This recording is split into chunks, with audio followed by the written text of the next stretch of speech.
Hello दोस्तों, स्वागत है आपका आपके अपने यूट्यूब चैनल वाइब्रेंट बैंकर में।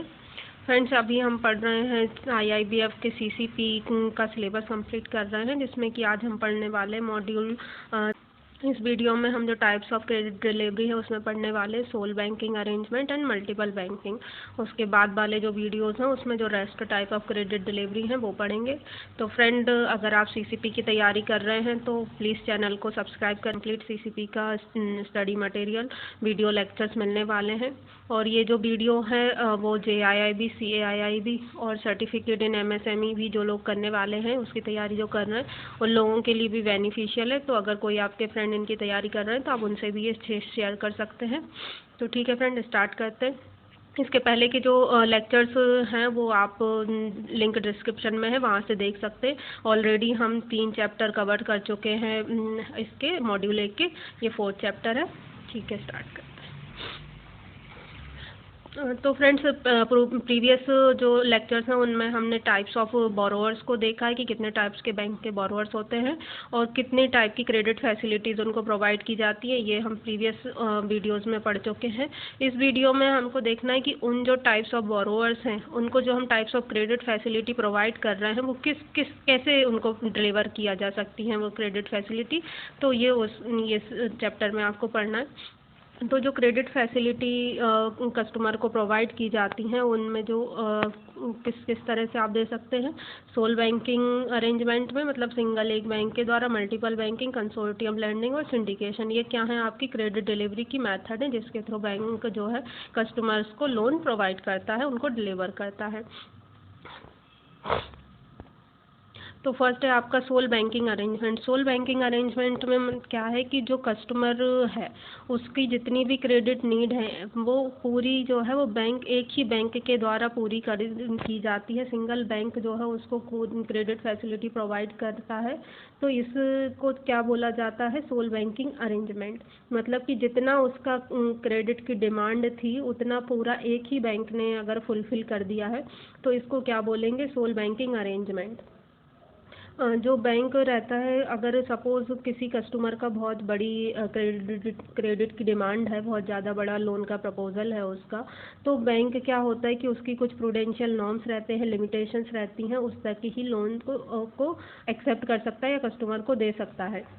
तो इस केस में क्या होता है कि जब बहुत बड़ा प्रपोजल रहता है, बैंक की लिमिट के बाहर होता है, तो एक ही बैंक उस नीड को कंप्लीट नहीं कर पाता है तो फिर कस्टमर को दूसरे बैंक से भी कांटेक्ट करना पड़ता है या बैंक को दूसरे बैंकों के साथ मिलकर उस कस्टमर की नीड को कंप्लीट करना पड़ता है। तो ऐसे में क्या हुआ, दूसरा बैंक भी इन्वॉल्व हो गया, तो वहाँ पर जो है आपका वो सिंगल बैंकिंग नहीं होगा, फिर दूसरे बैंक जुड़ रहे हैं इसलिए। तो सिंगल बैंकिंग मतलब ये है कि कस्टमर की जितनी भी क्रेडिट डिमांड है उसको एक ही बैंक ने कंप्लीट कर दिया, एक ही बैंक ने उसको पूरा लोन दे दिया। तो ये जो कंडीशन होती है वो क्या कहलाती है, आपकी सोल बैंकिंग अरेंजमेंट। सिंपल इसमें इतना ही टर्म है। तो बैंक को अपने ये जो बैंकिंग रिलेशन है कस्टमर के साथ, तो ऐसे बड़े कस्टमर्स को क्या करना रहता है जिनकी की हायर क्रेडिट रेटिंग है या अच्छी उनका एक्सपोजर सीलिंग है, तो उनको अपने साथ रिटेन करके रखने के लिए, क्योंकि आप तो उसकी कंप्लीट कर नहीं पा रहे हैं अगर हाई क्रेडिट डिमांड है, तो ऐसे कस्टमर्स को आपको अपने साथ रखने के लिए जिनका की क्रेडिट रेटिंग अच्छी है, प्रीवियस हिस्ट्री अच्छी है, सब कुछ अच्छा, कस्टमर अच्छा है आपका, तो आप उस कस्टमर को जाने नहीं दे सकते। तो ऐसे केस में क्या करते हैं, बैंक दूसरे बैंकों के साथ मिलके जो है उनको लोन प्रोवाइड करते हैं। तो ये जब भी वो दूसरा बैंक वहाँ पर जुड़ जाएगा तो आपका जो अरेंजमेंट हो जाता है वो किस टाइप में कन्वर्ट हो जाएगा, फिर मल्टीपल बैंकिंग, कंसोर्टियम या सिंडिकेशन में। तो सिंपल सोल बैंकिंग तो एक ही टर्म का डेफिनेशन है कि जब भी कस्टमर की जो क्रेडिट डिमांड रहती है उसको सिंगल बैंक कंप्लीट कर देता है, उसको पूरा जो क्रेडिट उसने मांगा है, जितना लोन मांगा उसको पूरा एक बैंक ही दे देता है, तो इसको क्या बोलते हैं, single banking arrangement. Multiple banking arrangement में क्या होता है कि जो बोरोअर है वो जब एक बैंक, सिंगल बैंक उसकी क्रेडिट लिमिट को कंप्लीट नहीं कर पाता तो बोरोअर्स को क्या रहता है, डिफरेंट बैंक के पास जाके लोन के लिए डिमांड करनी पड़ती है।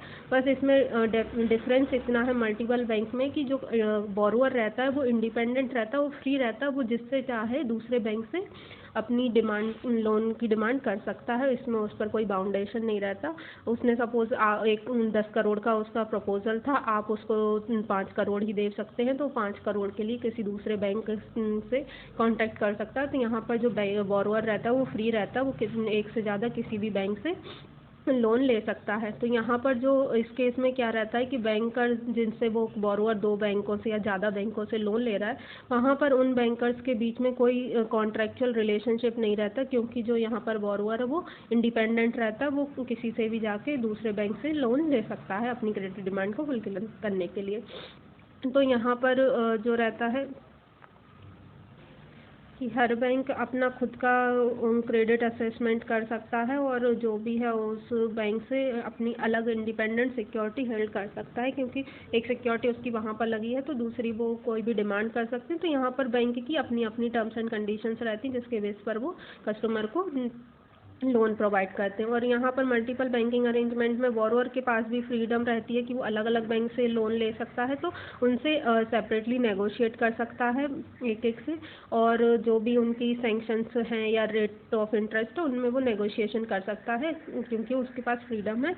और बैंक भी यहाँ पर क्या रहते हैं, वो अपनी जो भी सैंक्शन कंडीशंस है उसके according he different terms and condition के अकॉर्डिंग ही उनको लोन प्रोवाइड करते। तो इस मल्टीपल बैंकिंग के फाइनेंस के केस में जो है किसी पर भी बाउंडेशन नहीं है, बैंक अपना अपना इंडिविजुअल असेसमेंट करते हैं कस्टमर का, जो सिक्योरिटी उनको चाहिए, तो पूरा जो उनका असेसमेंट प्रोसेस रहता है उसी के बेस पर वो बोरोअर को लोन देते हैं। और बोरोअर भी जो रहता है वो भी फ्रीडम रहती है उसके पास कि वो किसी भी बैंक से कॉन्टैक्ट कर सकता है। ये नहीं कि वो उसने क्रेडिट के लिए आपसे लोन के लिए आपसे लोन के लिए डिमांड की है तो आप ही का कोई सब्सिडरी या आप ही का दूसरा वो बैंक हो, ऐसा कोई उसमें कंडीशन नहीं है। और जब भी कोई बोरोअर जो है वो क्रेडिट लिमिट्स को अवेल कराता है किसी भी अदर बैंक से, जब कि वो कोई फॉर्मल कंसोर्टियम अरेंजमेंट नहीं चाहता है, तो ऐसे केस में जो है वो बोरोअर मल्टीपल बैंकिंग की तरफ शिफ्ट हो सकता है, क्योंकि जो कंसोर्टियम अरेंजमेंट रहता है उसमें बहुत सारी लिमिट्स होती हैं,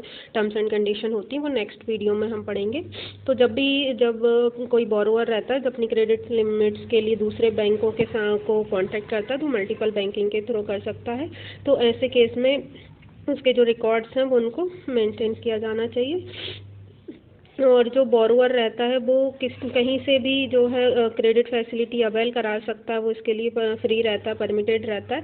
बस उसको जो भी बोरोइंग्स उसने की हैं या जो टोटल उसकी वर्किंग कैपिटल लिमिट्स उसने अवेल की हैं वो कितना होना चाहिए, जो 10% टॉलरेंस लिमिट है उसके विद इन होना चाहिए। मतलब उसने जो भी कस्टमर से जो भी बैंकर से अभी करंट में लोन ले रखा है वो उसकी 10% टॉलरेंस लिमिट के अंदर होना चाहिए, मतलब आपने उसमें मार्जिन मेंटेन किया हुआ हो, ये उसकी कंडीशन है। तो आप तभी जो दूसरा बैंकर है वो उसको इस कंडीशन को भी देखेगा। और इसमें जो रहता है कि जैसे एक बैंक ने 10% टॉलरेंस लिमिट है उसका वो अपना मेंटेन करना, मतलब जो मार्जिन आप लेके चलें कि 10% टॉलरेंस के अंदर रखना है, लेकिन जो टोटल उसकी वर्किंग कैपिटल नीड है वो 75% से ज़्यादा नहीं जाना चाहिए। मतलब सभी बैंकों ने जिसने भी उसको मल्टीपल बैंकिंग के थ्रू फाइनेंस किया है या वर्किंग कैपिटल दी है, तो वो उसकी जो टोटल वर्किंग कैपिटल नीड्स है उसके 75% से ऊपर नहीं जाना चाहिए।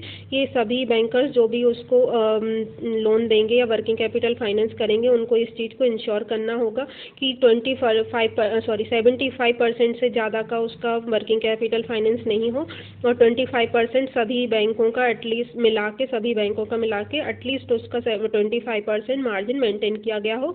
और जो इंडिविजुअल बैंक है, एग्जिस्टिंग बैंक है, वो अपने 10% टॉलरेंस लिमिट तक रख सकते हैं, मतलब वो इंडिविजुअल एक 10% का मार्जिन रख सकता है।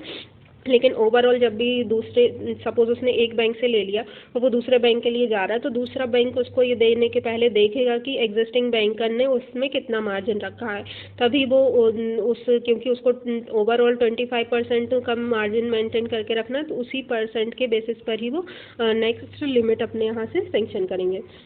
तो ये एक चीज़ होती है। उसके बाद जो कस्टमर रहता है वो हमेशा जब भी मल्टीपल बैंकिंग अरेंजमेंट में जाएगा तो अपनी जो भी उसने बोरोइंग्स की है वो एग्जिस्टिंग बैंक को और जो जिनसे भी वो कांटेक्ट कर रहा है उनको हमेशा टाइम टू टाइम अवेल कराएगा, जिससे कि जो उसका टोटल फाइनेंस है उसका भी रिकॉर्ड मेंटेन रहे कि कहाँ कहाँ से उसने कितना वर्किंग कैपिटल ले रखी। क्योंकि क्या रहता है कि वर्किंग कैपिटल में या आपने सीसी लिमिट कोई दिया तो उसका सपोज और इन्हांसमेंट हुआ आगे चल के, तो तब भी बैंक को ये कंसीडर करना होगा, ये ध्यान में रखना होगा कि जो भी टोटल वर्किंग कैपिटल है वो 25% से ज़्यादा ना हो। इसलिए जो कस्टमर रहता है या जो क्लाइंट है वो उसको अपनी जो भी बोरोइंग्स हैं उसकी डिटेल टाइम टू टाइम सभी बैंकर्स को देना चाहिए जहाँ जहाँ से उसने क्रेडिट लिमिट ले रखी है। तो फ्रेंड्स, ये आपका था मल्टीपल बैंकिंग फाइनेंस। तो हमने 2 टाइप के आज बैंकिंग के क्रेडिट डिलीवरी के टर्म्स पढ़े, क्रेडिट सोल बैंकिंग अरेंजमेंट और मल्टीपल बैंकिंग। आगे की वीडियो में हम कंसोर्टियम लैंडिंग और सिंडिकेशन पढ़ने वाले हैं। ये थोड़े बड़े टॉपिक हैं, इसलिए इनके अलग अलग सेपरेट वीडियो आगे के लेक्चर्स में आपको मिलेंगे। तो फ्रेंड्स, अगर आपको आज का वीडियो पसंद आया हो तो प्लीज़ चैनल को लाइक करें, वीडियो को लाइक करें और चैनल को सब्सक्राइब करें। और जो भी फ्रेंड्स आपके CCP की तैयारी कर रहे हैं उनके साथ भी इस वीडियो को ज़रूर शेयर करें। और साथ में वो लोग भी इस वीडियो को देख सकते हैं, प्रीवियस वीडियो को भी देख सकते हैं जो कि JIIB या CIIB की तैयारी कर रहे हैं, क्योंकि ये जो वीडियोस हैं उसमें भी उनका सिलेबस का पॉइंट है, टॉपिक है, तो उनके लिए भी बेनिफिशियल है। तो फ्रेंड्स, प्लीज़ चैनल को लाइक ज़रूर करें, शेयर करें, सब्सक्राइब करें। Thank you.